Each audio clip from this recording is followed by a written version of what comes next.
નમસ્કાર દર્શક મિત્રો, હું છું રાજેશ સોડવડિયા અને આજે આપણી સાથે છે અશોકભાઈ જીરાવાલા. તો આપણે એમની સાથે આવો વાત કરીએ.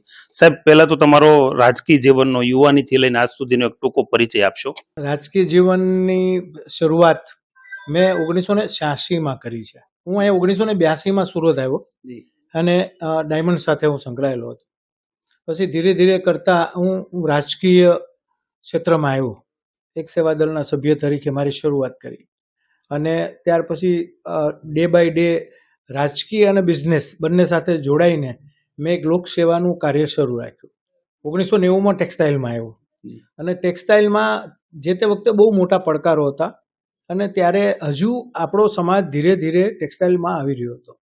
ઇન બિટવીન જેવા સમીકરણો બેસતા હતા કે વિવર્સ ટેક્સટાઇલમાં હોય અને માર્કેટમાં કોઈ દુકાનોમાં માલ વેચવા જાય અને એનું સાથેનું થોડુંક ઉદ્ધતાઈભર્યું વર્તન જે તે વખતે થતું હતું, જે આજે માનભેર છે, પણ એની માટે ઘણા બધા અમે સંઘર્ષ કર્યા અને એક લેવલ ઉપર ટેક્સટાઇલની લડાઈ કરી અને ટેક્સટાઇલ ક્ષેત્રના એક આગેવાન તરીકે અમે લોકોએ કામ કર્યું. એમાં ટેક્સટાઇલ ઇન્ડસ્ટ્રીઝને 2002થી લઈને કેશુબાપાની સરકાર હતી, જે મહારાષ્ટ્રની અંદર 1.5 રૂપિયા વીજળી મળતી હતી અને જ્યારે 3.5 રૂપિયા વીજળી આપણે ગુજરાતમાં મળતી હતી. એના મુદ્દે અમે માનનીય કેશુબાપાને અમે રજૂઆત કરી કે ત્યાંથી 25 લાખ મીટર કપડું ભિવંડીથી મહારાષ્ટ્રથી અહીંયા આવતું હતું અને જે 2 રૂપિયા સસ્તું વેચતા હતા અને સ્વાભાવિક છે તે આને સસ્તું પ્રોડક્શનમાં આવતું હતું કારણ કે વીજળી સસ્તી હતી. અને એ રજૂઆત કરી અને અમારી રજૂઆતને ગ્રાહ્ય રાખી કારણ કે ખેડૂત હૃદય મુખ્યમંત્રી હતા, તો એમને ખબર પડી કે નહીં, ઉદ્યોગ ખેતી પછી કોઈ રોજગારી આપતો ઉદ્યોગ હોય તો ટેક્સટાઇલ છે. એટલે ટેક્સટાઇલને ધ્યાનમાં રાખીને એમ કીધું કે નહીં, આ છોકરાઓને આ લોકો આવ્યા છે રજૂઆત લઈને, તો એમને આપણે કંઈક આપવું જોઈએ. એમ કરીને 30% ડિફરમેન્ટ આપ્યું. માનો કે 5 લાખનું બિલ હોય તો તમને 1.5 લાખ રૂપિયા માફ કરી દે. એવી રીતે અમે એક લડાઈના મંડાણ કર્યા અને ત્યાર પછીની અમારી જર્ની શરૂ થઈ. 2011-12માં હું આ શહેરનો પ્રેસિડેન્ટ બન્યો અને ત્યાર પછીથી ડે બાય ડે હું ફોગવાનો પ્રેસિડેન્ટ બન્યો અને ટેક્સટાઇલ ઉદ્યોગની અંદર મારી કામગીરી અવિરત ચાલુ રાખી અને ઘણા બધા પડકારોમાં અમે લોકો સાથે મળીને કામ કરતા ગયા. એવી જ રીતે અમે ઇન્ડસ્ટ્રીઝ માટે ઘણું બધું કામ કર્યું અને કામ કરતાં કરતાં અમે લોકો એક લેવલ ઉપર આવ્યા કે આ ઇન્ડસ્ટ્રી બહુ મોટા પ્રમાણમાં લોકોને રોજગારી આપતી થઈ અને ઘણા બધા લોકો આમાં જોડાયા. આજે 35,000 થી 40,000 લોકો ટેક્સટાઇલની અંદર પોતાનું ઉદ્યોગ કરી રહ્યા છે. આમાં તમામ સમાજના લોકો આમાં કામ કરે છે. સુરતના ખાસ કરીને સુરતી લોકોનો આપણે આભાર માનવો જોઈએ કે સુરતે આપને સમાવી લીધા. ટેક્સટાઇલનો મૂળ બિઝનેસ છે એ ઘરની અંદર સુરતીઓ કરતા હતા, જેમાં ખાંસી, ખત્રી, ગોલા, આ જ કોમ્યુનિટી છે એ આ ટેક્સટાઇલ ઇન્ડસ્ટ્રીઝમાંથી જરી ઉદ્યોગ અને ટેક્સટાઇલ ઉદ્યોગમાં એ લોકો સવારે ચાલુ કરતા મશીન અને સાંજે બંધ કરતા હતા.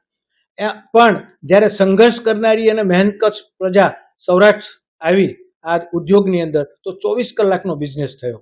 એવી રીતે આજે આપણે ગણવા જઈએ તો ટેક્સટાઇલની અંદર આજે 6 કરોડ મીટરનું પર ડેનું પ્રોડક્શન થઈ રહ્યું છે. 18 લાખ લોકોને આપણે રોજગારી આપી રહ્યા છીએ. 26 રાજ્યોના લોકો આજે ઇન્ડસ્ટ્રીની અંદર સુરતમાં પોતાનું ઘર માનીને સુરતમાં વસી રહ્યા છે. એટલે મિની ભારત તરીકે સુરત ઓળખાય છે. આ એક અમારી આ જર્ની છે.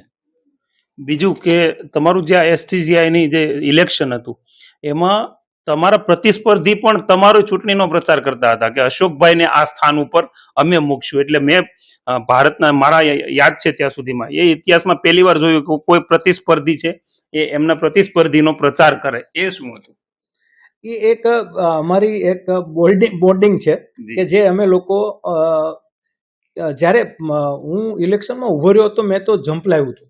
મેં એવી અપેક્ષા પણ નહોતી કે ભાઈ હું આ ઇન્ડસ્ટ્રીમાં બધા લોકો મને હેલ્પ કરશે અને બધા જ ઉદ્યોગકારો મારી સાથે રહેશે.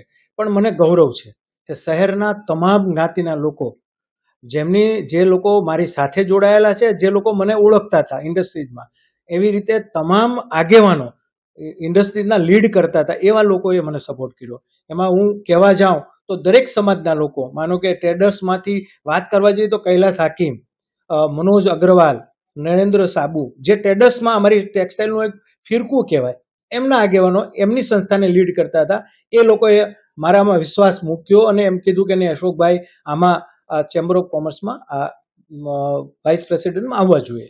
એવી જ રીતે મિલ, જે પ્રોસેસિંગ મિલો છે એમના પ્રમુખ શ્રી જીતુભાઈ વખારિયા, કમલભાઈ તુલશાન, ભાઈ પ્રમોદભાઈ ચૌધરી, આવા નામી લોકો, એમાં લુથરા ગ્રુપ ગિરીશભાઈ છે, આવા લોકો. સાથે સાથે ટેક્સટાઇલના પાર્કના જે કે માનધાતા કહેવાય એવા ધીરુભાઈ ફેરડીલ, જવાહરભાઈ મોડલિયા, આવા તમામ લોકોએ મને સપોર્ટ કર્યો. પછી વાત કરવા જોઈએ તો ખત્રી સમાજમાંથી, ઘાંચી સમાજમાંથી તમામ આગેવાનો, ભરત વાણાવાલાથી માંડીને રાજેન્દ્ર લાલવાળા, પછી ભરતભાઈ ગાંધી અમારા પાસ્ટ પ્રેસિડેન્ટ, રાજેન્દ્રભાઈ ચોખાવાળા, અશોકભાઈ શાહ, આ બધા જ જે લોકો કહેવાય કે આપણા કિંગ કહેવાય એવા લોકો, અને ખાસ કરીને જેમને ટેક્સટાઇલના અમારા ઇન્ડસ્ટ્રીઝના મતલબ એચજીસીસીઆઈ સધન ગુજરાત ચેમ્બર ઓફ કોમર્સના અમારા પાસ્ટ પ્રેસિડેન્ટ એવા સિનિયર મોસ્ટ એવા શ્રી BS અગ્રવાલ, આ લોકો છે એમણે મારામાં વિશ્વાસ મૂક્યો. ખાસ કરીને તમામ કોમ્યુનિટી, મુસ્લિમ હોય તો મુસ્લિમની વાત કરવા જઈએ તો ફારૂકભાઈ જે કેપી સોલારના નામે, અને બહુ મોટું કામ, ધડાઢય માણસ કહેવાય, અને ઇન્ડસ્ટ્રીઝમાં એક સારી એવી નામના અને એક સુરતનું નજરાણું ઉદ્યોગપતિ કહેવાય એવા કેપી સોલારના ફારૂકભાઈ, એમણે પણ એમ કીધું કે નહીં, આપણે ઇન્ડસ્ટ્રીઝનો માણસ આવતો હોય ને, ઇન્ડસ્ટ્રીઝનો માણસ વર્ષોથી લીડ કરતો હોય અને પંકાયેલો એવા માણસોને આપણે આ ઇન્ડસ્ટ્રીઝમાં લાવવા જોઈએ. તો હું ગૌરવ માનું છું અને તમામ ચેમ્બરના જે અમારા અધિકારીઓ છે, પદાધિકારીઓ, તમામનો આભાર માનું છું કે મને આ લાયક સમજીને મને આ સ્થાન પર મૂક્યો છે. એટલે એક વિશેષ જવાબદારી. મારી સામે 11 લોકો મેદાનમાં ઉતરેલા, એ તમામે તમામ સક્ષમ હતા. એ તમામે એમ કીધું કે નહીં, અશોકભાઈ માટે અમે સપોર્ટમાં આવીશું. તો મારું એવું કહેવાનું છે કે જે તે વખતે જે લોકો મારા પ્રતિસ્પર્ધી હતા અને મારી સાથે જોડાણા, એ મારા માટે ગૌરવની વાત છે. અને એ લોકોએ મારામાં વિશ્વાસ મૂક્યો છે, અને વિશ્વાસને સાર્થક કરવા માટે મારા માટે બહુ મોટી જવાબદારી છે. આ સુરતની વસ્તી ગણવા જઈએ તો 85 લાખ લોકો છે, અને અમારું કાર્યક્ષેત્ર છે ઉમરગામથી લઈને ભરૂચ સુધી. તો બહુ મોટું અમારું કાર્યક્ષેત્ર છે. કામ કરવા માટે અઢળક અમારી પાસે ચેલેન્જો પડી છે, અને અમને આમ ગૌરવ સાથે કહી શકીએ કે સરકાર પણ અમારી વાત સાંભળે છે.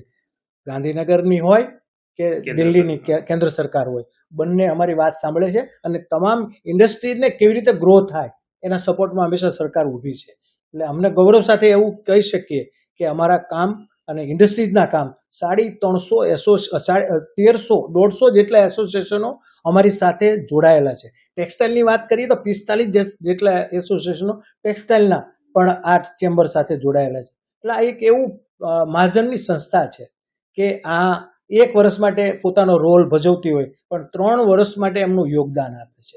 આવી સંસ્થાની જવાબદારી આપણા શિરે આવી ત્યારે એક સૌરાષ્ટ્રવાસી તરીકે ગૌરવ લઈ શકાય. પણ હું સૌરાષ્ટ્રની વાત નહીં કરું, તમામ ઉદ્યોગનું લીડર હું બનીને આ આટલા વર્ષોથી મેં સેવા આપી છે, એની ફળશ્રુતિ છે. આ જ્ઞાતિ જાતિની સંસ્થા નથી, આ મહાજનની સંસ્થા છે.